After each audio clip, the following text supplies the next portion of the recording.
So I was just watching, a short clip of Judge Napolitano, and he had this guy on there who was some spook or something. I don't know who he was, but he was talking, blowing up, pumping up Ukraine and all this and all that. Okay, whatever. I actually respect that Napolitano has people like that on there, even though his audience obviously favors the people who talk reality, McGregor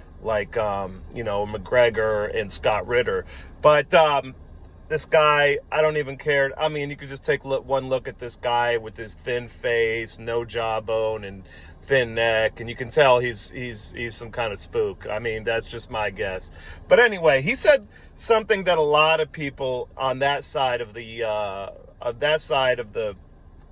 controversy surrounding the whole Ukraine war like to point out time over and over, and that is the Wagner group, uses convicts that are essentially given an opportunity to join the Wagner group and go to usually that means going to war with the Wagner group because it's a private military contractor, and given that second opportunity, and then they can have their slate wiped clean.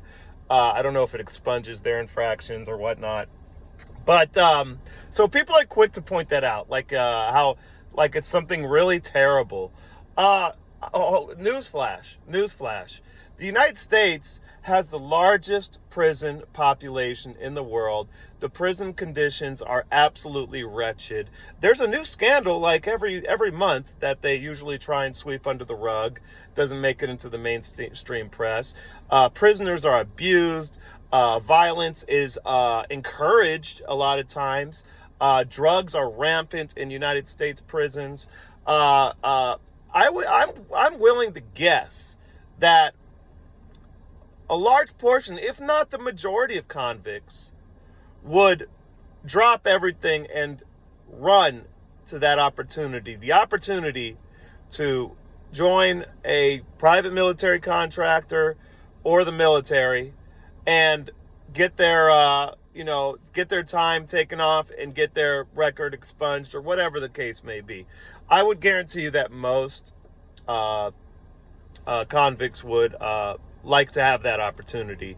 And the fact of the matter is our prison system, our justice system, but especially our prison system is hopelessly corrupt. Most people that get into the system don't make it out, and that's just how the machine works. It's a bureaucratic machine.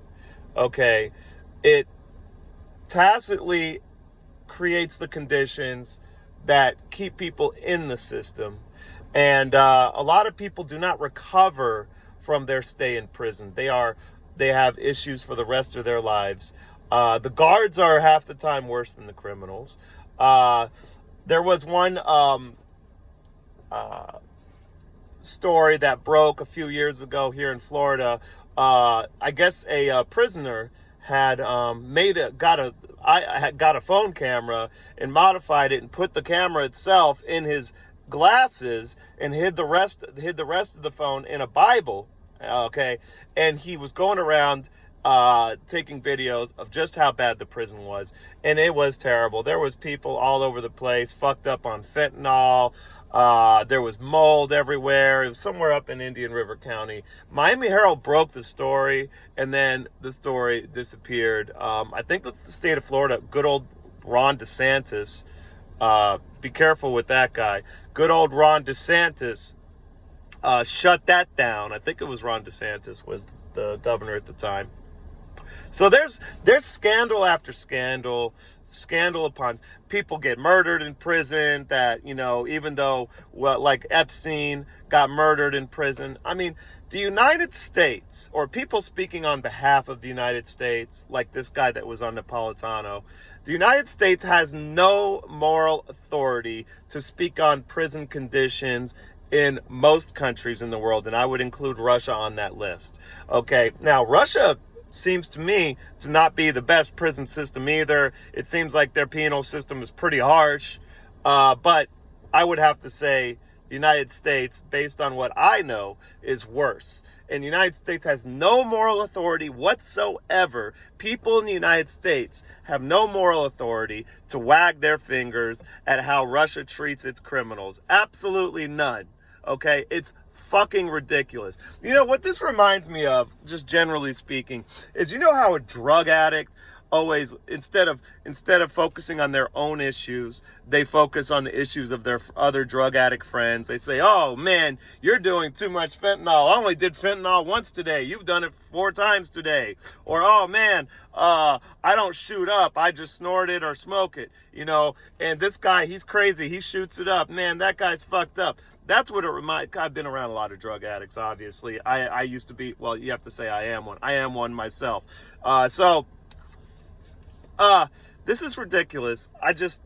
This is once again another sign of a society with a malaise that is destroying it, really, at the end of the day. Okay, no one in the this is what a lot of this with Russia has to do with, is people in the United States don't want to admit that our system, our institutions are falling apart, that the people running our institutions and our government are feckless, okay? And they don't want to admit that. They don't want to face that fact, because then they would feel insecure, obviously, right?